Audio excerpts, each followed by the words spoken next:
Good morning, नमस्कार, आदाब, सत श्री अकाल दोस्तों। एक बार फिर से आपका अपना प्रिय डॉक्टर आदि कश्यप मुंबई चमानुस आपके लिए लेकर आया आपका मनपसंद प्रोग्राम पॉजिटिव कर्मा। दोस्तों आज एपिसोड नंबर है 1771 और आज एक बहुत ही विशेष कहानी है।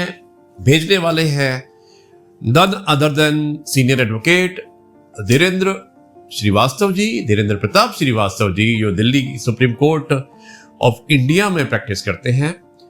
और कहानी का शीर्षक है रिश्तों की कीमत। दोस्तों बहुत ही अच्छी कहानी है जिसमें आप रिश्तों की कीमत देखिएगा।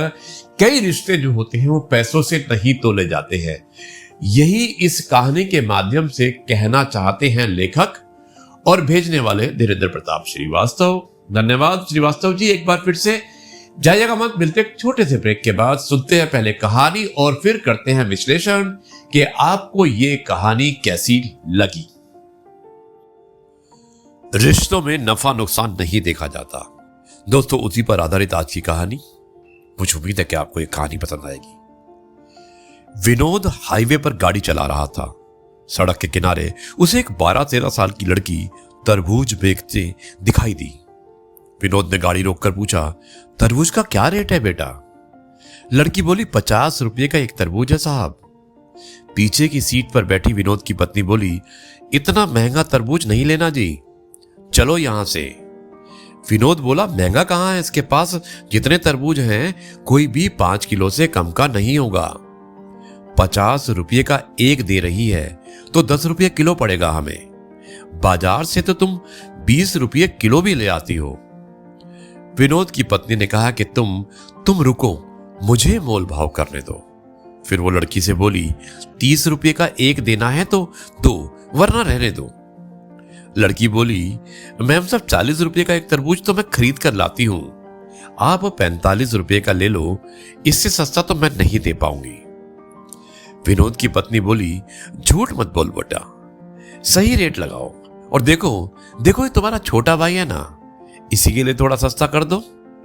उसने खिड़की से झांक रहे अपने 4 वर्षीय बेटे की तरफ इशारा करते हुए कहा। सुंदर से बच्चे को देखकर लड़की एक तरबूज हाथ में उठाते हुए गाड़ी के करीब आ गई। फिर लड़के के गालों पर हाथ फेरकर बोली, सचमुच मेरा भाई तो बहुत ही सुंदर है आंटी। विनोद की पत्नी बच्चे से बोली, दीदी को नमस्ते बोलो बेटा। बच्चा प्यार से बोला, नमस्ते दीदी।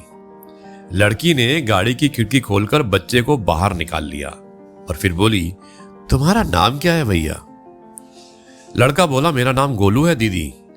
बेटे को बाहर निकालने के कारण विनोद की पत्नी कुछ असहज हो गई। तुरंत बोली, अरे बेटा इसे वापस अंदर भेजो, इसे डस्ट से एलर्जी है। लड़की उसकी आवाज पर ध्यान ना देते हुए लड़के से बोली कि तू तो सचमुच गोल मटोल है रे भाई, तरबूज खाएगा? लड़के ने हां में गर्दन हिलाई तो लड़की ने तरबूज उसके हाथों में थमा दिया। 5 किलो का तरबूज गोलू नहीं संभाल पाया और तरबूज फिसलकर उसके हाथों से नीचे गिर गया और फूटकर 3-4 टुकड़ों में बट गया। तरबूज के गिरकर फूट जाने से लड़का जोर जोर से रोने लगा। लड़की ने उसे पुचकारते हुए कहा कि अरे भाई रो मत, मैं तेरे लिए दूसरा लाती हूं। और फिर वो दौड़कर गई और एक और बड़ा तरबूज ले आई।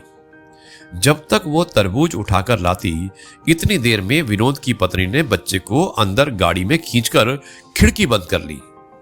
लड़की खुले हुए शीशे से तरबूज अंदर देते हुए बोली, ले भाई ये बहुत मीठा निकलेगा। विनोद चुपचाप बैठा लड़की की हरकतें देख रहा था। विनोद की पत्नी बोली, जो तरबूज फूटा है मैं उसके पैसे नहीं दूंगी, वो तुम्हारी गलती से फूटा है। लड़की मुस्कुराते हुए बोली, उसको छोड़ो आंटी, आप इस तरबूज के पैसे भी मत देना, ये मैंने अपने भाई के लिए दिया है। इतना सुनते ही विनोद और उसकी पत्नी दोनों एक साथ चौंक पड़े। विनोद बोला, नहीं बिटिया, तुम अपने दोनों तरबूज के पैसे ले लो। और फिर 100 का नोट निकालकर उस लड़की की तरफ बढ़ा दिया।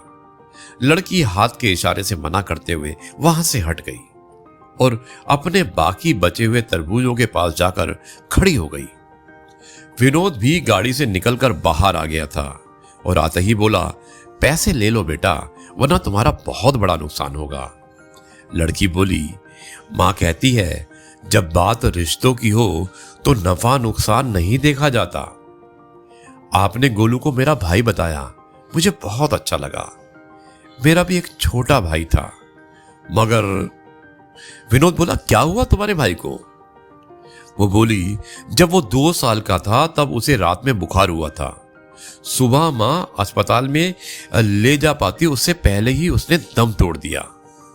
मुझे मेरे भाई की बहुत याद आती है। उससे 1 साल पहले पापा भी ऐसे ही हमें छोड़कर गुजर गए थे। विनोद की पत्नी बोली, ले बिटिया अपने पैसे ले लो। लड़की बोली, पैसे नहीं लूंगी आंटी। विनोद की पत्नी गाड़ी में गई और फिर अपने बैग में से एक पाजेब की जोड़ी निकाली जो उसने अपनी 8 वर्षीय बड़ी बेटी के लिए आज ही 3000 रुपए में खरीदी थी। लड़की को देते हुए बोली, तुमने गोलू को अपना भाई माना है ना, तो मैं तुम्हारी माँ जैसी हुई। अब तू ये लेने से मना नहीं कर सकती। और लड़की ने हाथ नहीं बढ़ाया तो उसने जबरदस्ती लड़की की गोद में पाजेब रखते हुए कहा, रख ले और जब भी पहनेगी तुझे हम सब की याद आएगी। इतना कहकर वो वापस गाड़ी में जाकर बैठ गई। फिर विनोद ने गाड़ी स्टार्ट की और लड़की को बाय बोलते हुए वो चल पड़े। विनोद गाड़ी चलाते हुए सोच रहा था कि भावुकता भी क्या चीज होती है। कुछ देर पहले उसकी पत्नी 10-20 रुपये बचाने के लिए हथकंडे अपना रही थी। कुछ देर में ही इतनी बदली कि जो 3000 की पाजेब दे आई। फिर अचानक विनोद को लड़की की एक बात याद आ गई कि रिश्तों में नफा नुकसान नहीं देखा जाता। विनोद का प्रॉपर्टी के विवाद को लेकर अपने ही बड़े भाई से कोर्ट में मुकदमा चल रहा था। उसने तुरंत अपने बड़े भाई को फोन मिलाया और फोन उठाते ही बोला, भैया मैं विनोद बोल रहा हूं। भाई बोला, फोन क्यों किया है? विनोद बोला, भैया आप वो मेन मार्केट वाली दुकान ले लो। मैं मेरे लिए तो मंडी वाली छोड़ देना, जो छोटी सी दुकान है, और वो जो 2 बड़े प्लॉट है ना वो भी आप ले लो। मैं छोटे वाला ले लूंगा। मैं कल ही मुकदमा वापस ले रहा हूं। सामने से काफी देर तक आवाज नहीं आई। फिर उसके बड़े भाई ने कहा, इससे तो तुम्हें बहुत नुकसान हो जाएगा छोटे। विनोद बोला, भैया आज मुझे समझ में आ गया कि रिश्तों में नफा नुकसान नहीं देखा जाता, एक दूसरे की खुशी देखी जाती है। उधर से फिर खामोशी छा गई। फिर विनोद को बड़े भाई की रोने की आवाज सुनाई दी। विनोद बोला, रो रहे हो क्या भैया? बड़ा भाई बोला, इतने प्यार से पहले बात करता तो सब कुछ मैं तुझे दे देता रहे। अब घर आ जा, दोनों प्रेम से बैठकर बंटवारा करेंगे। इतनी बड़ी कड़वड़ाहट मुझे मीठे बोल बोलते ही ना जाने कहां चली गई थी। कल जो 1-1 इंच जमीन के लिए लड़ रहे थे, वे आज भाई को सब कुछ देने के लिए तैयार हो गए थे।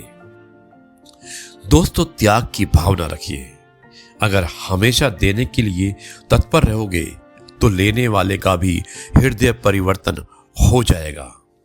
और याद रखिए, रिश्तों में नफा नुकसान नहीं देखा जाता। अपनों को करीब रखने के लिए अपना हक भी छोड़ना पड़ता है। दोस्तों, ये थी कहानी, रिश्तों में नफा नुकसान नहीं देखा जाता है। मुझे उम्मीद है कि कहानी आपको अवश्य पसंद आई होगी। लंबी अवश्य थी, लेकिन बहुत ही मार्मिक कहानी थी। अब मैं इस कार्यक्रम को यहीं पर समाप्त करता हूं और एक बार डीपी श्रीवास्तव सर को फिर से धन्यवाद करता हूं इतनी सुंदर कहानी को शेयर करने के लिए। आज का कार्यक्रम यहीं पर समाप्त, और कल मैं आपसे एक बार फिर से मुलाकात करूंगा। तब तक के लिए आपसे कहता हूं, जय गुरु जी, शुक्राना गुरु जी।